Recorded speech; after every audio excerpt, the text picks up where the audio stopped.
আহা হা আহা হা। আসসালামু আলাইকুম দর্শক, আমরা এই মুহূর্তে উপস্থিত আছি নোয়াখালী জেলার সোনাইমুড়ি উপজেলার বজরা গ্রামের বজরা শাহী মসজিদের প্রাঙ্গণে। এটি দেখতে প্রচুর লোক এখানে ভিড় করছেন, নিয়মিত আসছেন।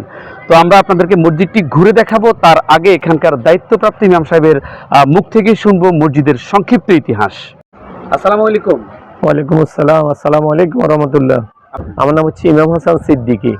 আপনি কি এখানেই থাকেন না যাতায়াত করেন? এখানেও থাকি, বাড়িতে আপ ডাউন করি। আপনার ঘুরতে আসছি আপনাদের এই যে বজরা শাহী জামি মসজিদের নাম নাকি? জি জি, এটা বজরা শাহী মসজিদ। এই ব্যাপারে আপনার কাছ থেকে কিছু শুনতে চাই। আপনি এই মসজিদের কি দায়িত্বে আছেন?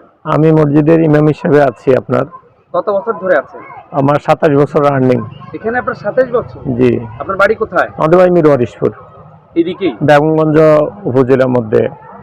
আচ্ছা, 27 বছর ধরে আপনি ইমামতি? জি, আমাদের পূর্বপুরুষ সকলে এই মসজিদের ইমাম ছিলেন। আপনাদের আমি 7 জেনারেশনে আছি আর আপনার। তার মানে আপনার আগে আরো ষষ্ঠ পুরুষগত হয়েছে মসজিদের জি জি জি জি জি। আচ্ছা, প্রতিদিন কেমন মানুষ আসে এটা দেখতে? আসে আলহামদুলিল্লাহ, ভালোই আসে। জি ভালোই আসে। মসজিদটা এটা তো প্রকৃতির আয়তায়, তথাপি আমরা চাইলেও বা কর্তৃপক্ষ চাইলেও কোনো কিছু করার নেই।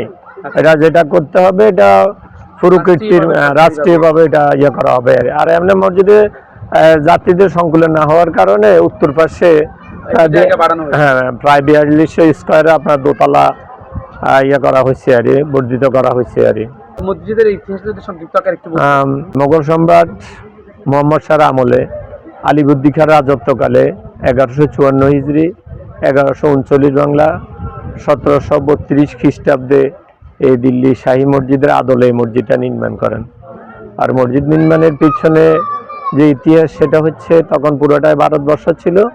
রাজ্য পরিদর্শনের জন্য মোগল সম্রাট মোহাম্মদ শাহ তার প্রতিনিধি আমানুল্লাহ এবং সানাউল্লাহকে রাজ্য পরিদর্শনের জন্য পাঠান, এবং পাঠাইবার পূর্বে তাদেরকে নির্দেশ দিয়েছিলেন যে যেখানে গিয়ে তোমাদের খাদ্য পানীয় শেষ হবে সেখানে তোমরা দিল্লি শাহী মসজিদের আদলে একটা মসজিদ নির্মাণ করবা।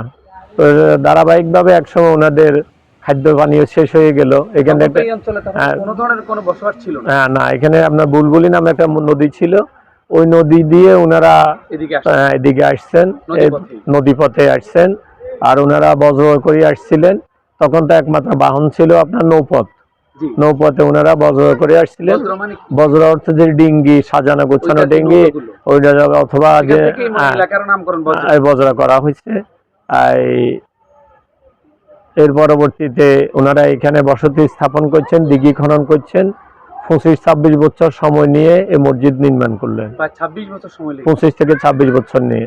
এরপরে মসজিদ নির্মাণের 175 বছর পরে, তথাপি আমরা যেটা মেরামত দেখছি 1318 থেকে 1335, এই 17 বছর নিয়ে যিনি মসজিদ নির্মাণ করছেন জমিদার আমানুল্লাহ, ওনার বংশধর খান বাহাদুর মৌলভী আলী আহমেদ এবং মৌলভী মুজিরুদ্দিন আহমেদ জমিদার সাহেব, ওনারা পরবর্তীতে এই মসজিদের সিরামিক দিয়ে এটা শোভাবর্ধন করা হয়েছে।